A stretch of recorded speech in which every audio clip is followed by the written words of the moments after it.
Good evening, ladies and gentlemen, and welcome to the Monday, June 15th meeting of the Lebanon Plan Commission. We'll go ahead and call ourselves to order and note only Mr. Jones is unable to join us this evening, so all other appointed members are present. First item that we'll have up is the approval of minutes, which I believe everybody received a copy. If there are no comments, I would entertain any motions. I'll move that we approve the minutes for our last meeting. Got a motion to approve. Do we have a second? Second.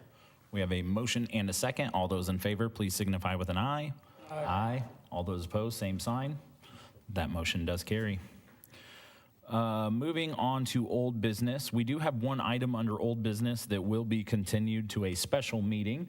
We have advertised and have placed item A on our agenda to a June 29th special meeting at 7 p.m. So thank you, commissioners, for being a little bit flexible on that one. Seeing no other old business, we'll move on to our new business item. New business docket A is 26-31, and this is a rezone request. And Ben, you have some details for us. Thank you, Mr. Coots. Good evening, commission members. What we have tonight is a rezone request for a 4.7 acre parcel that is part of the Shaker Square development. It is currently zoned general business, which is our commercial zoning classification, and they're requesting to change that to R6 residential classification to allow them to continue with their residential development of the Shaker Square apartments. And so I will quickly go through some information. Here is the site in question. Again, Shaker Square to the north, and it's this parcel that's essentially sandwiched between some additional residential development and commercial development that's out on Lebanon Street. Historically, this site was zoned planned business and about two versions ago of our ordinance. And in the planned business district, it allowed both commercial and residential uses. And so as our ordinance changed in the early 2000s, we had kind of split the commercial and residential classifications into separate classifications. This one landed in the planned business commercial zoning classification. So while it was always planned, and I'll show here in a second, it was always planned as additional residential development. When that change happened in the UDO, it kind of created a site that the zoning didn't match what the plan was for the site, because the plan was commercial did not allow apartments per se. And now in our newest ordinance, it's now general business. So to really clean that up and to allow what they're doing, wanted to go ahead and make that rezone back to a residential classification, allow what they want to do. So just to kind of look at the history of this, it's a little hard to see because it's a scanned copy of a printed plan, but this is a master plan map that was provided to our office in 1998.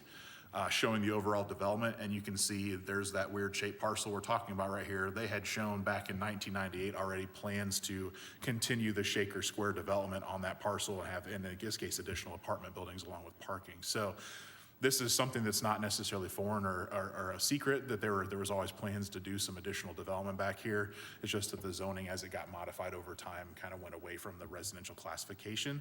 And so we're really just trying to correct that to allow this sort of thing to happen. So this is not their plan for the site. I just wanted to kind of show the history of it, that it was always planned that way.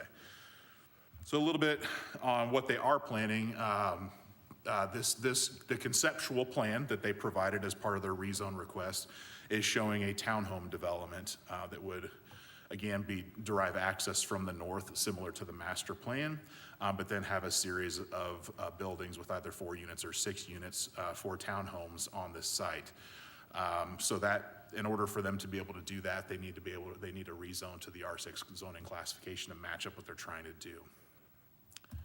This just gives you, again, these are not approved plans by any means. These are just conceptual plans used to support the request for the rezone. But this gives you an idea of the type of building that you might see. Again, there's a 6-unit building and a 4-unit building. Just kind of giving you an idea of the concept and the scale that they're proposing on this site here. This will, again, always, once the rezone request is adopted, or assuming that it is adopted, this will go back through a formal plan submittal process. We'll get site plans, drainage plans, all those things that are required as part of a development like this to make sure it meets all of our drainage requirements so there's no impacts on surrounding neighbors, meets all of our architectural, landscaping, and buffer requirements, et cetera. So that still is yet to come. This is just provided as a conceptual plan in order to support their rezone request. And so procedurally for a rezone request, there's a series of criteria that staff reviews. The first is consistency with the comprehensive plan. And so as commission members know, the future land use map from the comprehensive plan is used as a guide in decision-making. It represents the desired land use throughout the community. So zoning typically conforms with land use designation from the comprehensive plan, but it is not required to. And the zoning is the legal implementation of the land use. And so this property is actually designated for commercial uses on the future land use map. But in staff finding, if you go back and kind of look at how this is situated, there really isn't much commercial value, probably very little commercial value to this property. It's not accessible from Lebanon Street. It's not visible from Lebanon Street. So there really is no value of this property as a commercial land use because of how it's situated back behind other commercial land uses and not accessible from a primary corridor. So really, in terms of how this site might develop, it makes more sense for it to develop as it was originally planned in 1998 as additional residential uses, similar to or complementary to the uses to the north. Second one is compatibility with adjacent land uses. We put together a little chart showing north of this site is zoned residential R6. South of it is general business. West is residential R6, and east of it is general business. So we found that really looking at the rezone request to R6, it is compatible with the adjacent land uses and the adjacent zoning districts, as it would be a similar residential R6 to what is on the adjacent properties. The third criteria is the desirability of the land use. And staff determined that the rezone to R6 would be a desirable land use within the proposed area. It would match proposed zonings with the most viable development option for the subject site and would provide additional residential options within the community. And again, as I mentioned, the master plan from the late 90s did contemplate this land use. Criteria number 4 is impact on property values. And staff finding is that the rezoning to residential R6 would have no negative impacts on property values in the area. It would match zoning classifications on neighboring properties and would facilitate residential development similar to adjacent land uses. Criteria number 5 is responsible growth. Staff has found the subject rezoning represents responsible growth and development. The area surrounding the subject property is primarily residential and commercial land uses, and the proposed zoning and development on the site would be consistent and complementary to development with the area.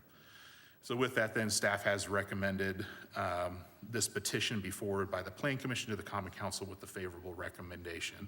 Just a quick reminder then on the process, this is a multi-step process to rezone property. The Plan Commission's role is to provide a recommendation on the rezone request to the Common Council. So again, as we talked about, we looked at the comprehensive plan as a guide. We look at surrounding properties, making sure we're proposing a land use that would be complementary and consistent with the surrounding areas.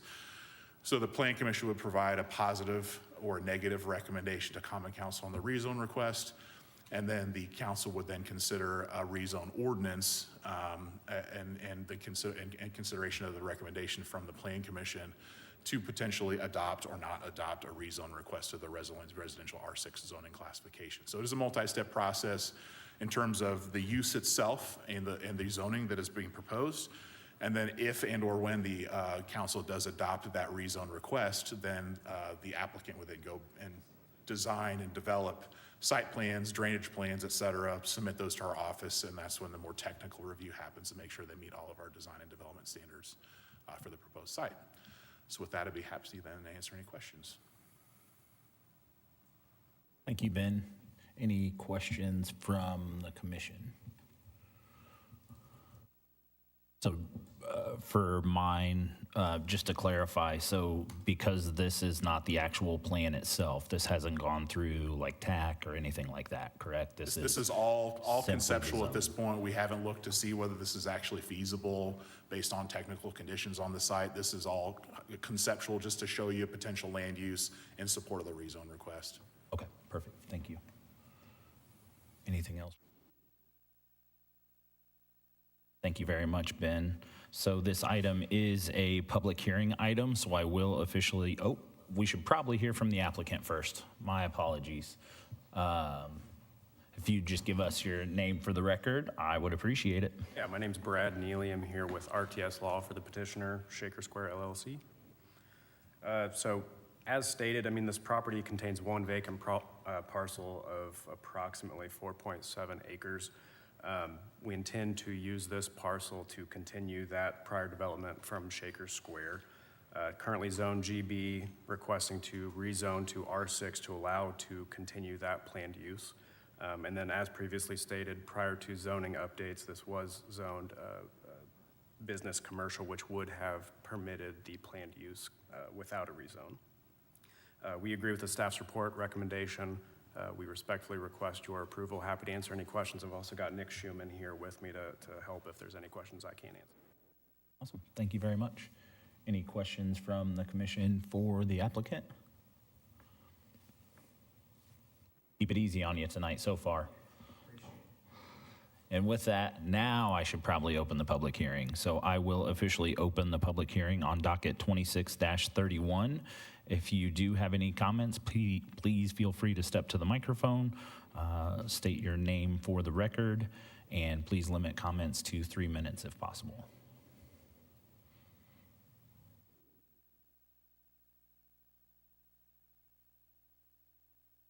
A very long dramatic pause. I see no one headed to the microphone, so I will close the public hearing. So the public hearing on docket 26-31 has been officially opened and closed. And with that, if there's no follow-up questions for Ben, I would entertain any motions.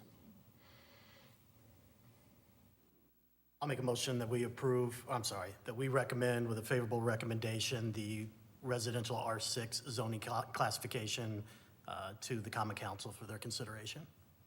We have a motion for favorable recommendation. Do we have a second? We have a motion and a second. All those in favor, please signify with an aye. Aye. All those opposed, same sign. That motion carries unanimously. Thank you very much for being here tonight, everyone, on that item. And I believe that is actually going to be the only item we have up on the agenda. So if there are no other talking points for the good of the group, I would entertain a motion to adjourn. Got a motion to adjourn. Do we have a second? Second. We have a motion and a second. All those in favor, please signify with an aye. Aye. Aye. All those opposed, same sign. That motion is unanimous. Our next meeting will be the special meeting advertised at June 29th at 7 p.m. right here in this meeting hall.